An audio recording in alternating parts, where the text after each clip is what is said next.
বোলপুর পৌরসভার অন্তর্গত বোলপুর শহরে অবৈধ নির্মাণ কার্য ভেঙে ফেলা হচ্ছে। বোলপুর পৌরসভার যানজটের সমস্যা সমাধানের জন্য বোলপুর শহর যে সকল অবৈধ নির্মাণ কার্য রয়েছে সেগুলিকে বুলডোজার দিয়ে ভেঙে ফেলা হচ্ছে। এই অবৈধ নির্মাণ ভেঙে ফেলার জন্য বোলপুর শহরে চাঞ্চল্য ছড়িয়ে পড়ে। যে সকল অবৈধ নির্মাণ ড্রেনের ওপরে ছিল সেগুলিকে ভেঙে ফেলা ও অবৈধভাবে বিল্ডিং, দোকান ঘরের সামনে অংশ বিভিন্ন বোর্ড ছিল সেগুলিকে ভেঙে ফেলা হচ্ছে। এছাড়া রাস্তার ধারে পুরাতন টেলিফোনের পোল ও পুরাতন ইলেকট্রিসিটি পোল সেগুলো রাস্তার ধার থেকে সরিয়ে দেওয়া হচ্ছে।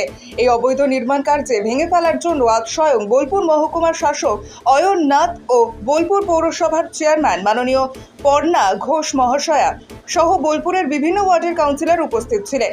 এছাড়া বিশাল পুলিশ বাহিনী ছিল যাহাতে কোনো অপ্রীতিকর ঘটনা না ঘটে।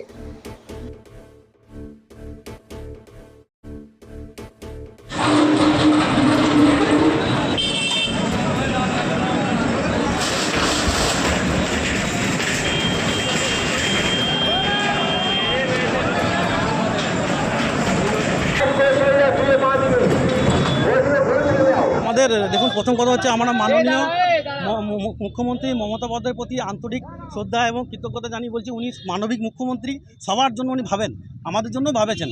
আমাদের এখন এটা উচ্ছেদ করার একটা উদ্দেশ্য হয়েছিল, কিন্তু আমাদের ইতিহাসটা আমরা জানালাম যে যেহেতু এটা 2001 সালে এসডিওর মাধ্যমে আমরা বসেছিলাম, আমরা কোনো কারোর মাধ্যমে বসি নেই। এসডিও সাহেব আমাদেরকে এখানে পৌরসভা সহযোগিতায়, কোনো জোরপূর্বক না, জোরপূর্বক নয়, ওনারা আমাদেরকে পুনর্বাসন দিয়েছিল এবং সেইভাবে আমরা এখানে বসেছিলাম ওনাদের অনুমতি সাপেক্ষেই। কত বছর এটা 2001 সালে আমরা বসেছিলাম। সেই হতো আমরা পর্ণা ঘোষ মহাশয়কে জানালাম, উনি বিশেষভাবে এসডিও সাহেবও শুনলেন, শুনে আমাদেরকে আশ্বস্ত করলেন যদি সেরকম কিছু হয়ে থাকে আমাদেরকে এখানে পুনর্বাসন, আমরা এখানেই থাকবো, আমাদেরকে কোনো রকম উচ্ছেদ করা হবে না। এই যে কথা বলে আপনাদের সঙ্গে এই যে সহযোগিতার সঙ্গে এই যে উচ্ছেদ অভিযান বা এনক্রোচমেন্টের ব্যাপারটা চলছে, এইটা কিন্তু গতকাল ছিল না। কি মনে হয় যে এই উচ্ছেদ বা এই অভিযান কি সবার সঙ্গে সহযোগিতা, মানে আপনারা যেভাবে সহযোগিতা করছেন বা কথা বললেন, এই যে কথা শোনা হলো, এই যে শুনছে প্রশাসন, শুনছে মিউনিসিপ্যালিটি, শুনছে, কি বলবেন? এটা খুবই আনন্দের এবং খুবই ভালো লাগছে যে মমতা ব্যানার্জির আদর্শে এবং মমতা ব্যানার্জির অনুপ্রেরণায় সমস্ত মানুষ এক হয়ে আমরা ফুটপাত এবং সমস্ত মানুষকে সচ্ছল পরিষেবা দেওয়ার জন্য সবাই আমরা এগিয়ে আছি, যাতে শহরের মানুষ সবাই পরিষেবা পাক। কাউকে আমরা যানজট করতে দেব না এবং যানজট বিরুদ্ধ আমরাও। কিন্তু পৌরসভা যেহেতু আমাদেরকে সহযোগিতার হাত বাড়িয়ে দিয়েছে, আমরা ব্যবসায়ীরা পক্ষ থেকে ওনাদেরকে আন্তরিকভাবে সহযোগিতার হাত বাড়িয়ে দেবো এবং খুবই ভালো লাগবে। যদি কোনো এনক্রোচমেন্ট হয়ে থাকে সেই এনক্রোচমেন্টগুলো সরিয়ে দেওয়া আমরা অবশ্যই আমরা একমত। আমরা পৌরসভা এবং দিদির কথায় আমরা সমস্ত রকমভাবে সহযোগিতা করে আমাদের যা কিছু অবৈধ নির্মাণ যানজট সৃষ্টি ক্ষেত্রে আসবে বাধা, সমস্ত আমরা সরিয়ে নেবো। আমরা কথা এনক্রোচমেন্টগুলো এখন হয়ে আছে সামনের দিকে দেখতে পাচ্ছি, এগুলো কদিনের মধ্যে আমরা আগামী 24 ঘন্টার মধ্যে, যেটুকু আমাদেরকে এসডিও সাহেব এবং পর্ণা ঘোষ মহাশয় বলেছেন, আগামী 24 ঘন্টার মধ্যে আমরা সেটা সরিয়ে নেবো। আমরা সবার সামনে কথা দিচ্ছি। আমার নাম শেখ সাইফুল, এইখানকার আমরা মার্কেটের ব্যবসাদার। তারপরে দেখা যাচ্ছে বোলপুর পৌরসভা এবং আপনি নিজে উপস্থিত থেকে ফুটপাত উচ্ছেদ করছেন।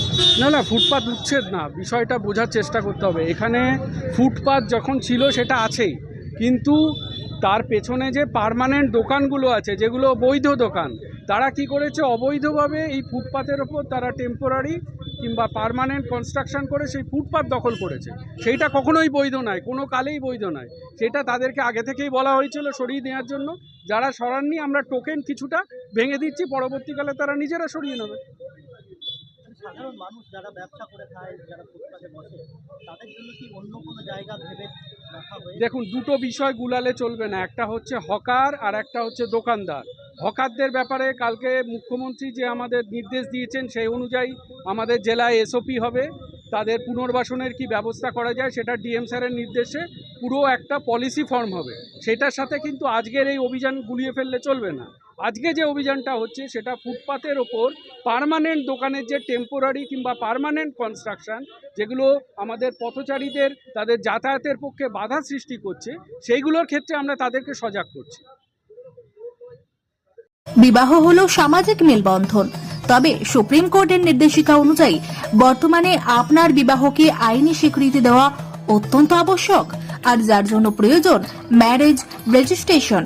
তবে আইনি স্বীকৃতি ছাড়াও উত্তরাধিকার প্রাপ্তি, সামাজিক আর্থিক সুরক্ষা ও পেনশন প্রাপ্তি, passport, visa, ration card, voter card, Aadhaar card, ব্যাংকের পাসবই প্রাপ্তি প্রভৃতি গুরুত্বপূর্ণ ডকুমেন্ট তৈরি করতে ম্যারেজ সার্টিফিকেটের একটা বিশেষ প্রয়োজনীয়তা রয়েছে।